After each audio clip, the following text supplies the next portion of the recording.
Hello mga kaibigan. Ito yung grotto na ginawa ko rito sa Japan. Isipin na lang natin mga kaibigan.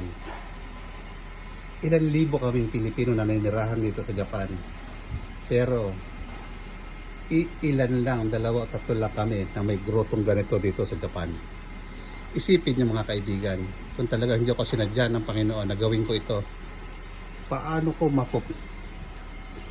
ko to malalagyan ng semyento? Buhos yan. Yung kipot niyan, hindi ko binakbat yan. Sa laki nito, hindi ko naman siya kayang buhatin. Miski dito, ang kipot niyan, oh. Yan. Ito ay nakapatong lang ito rito. Paano ko siyang mabubuhat? Ayan, oh. Yung pinakapan niya. Ito, oh. Yung sapin niya sa ilalim. Ipinatong ko lang dito sa hollow blocks na yan, oh. Yan. Ganyan yan kakipot. Yan, hindi ko na ito natanggal, oh. Paano ko yan mabubuhat?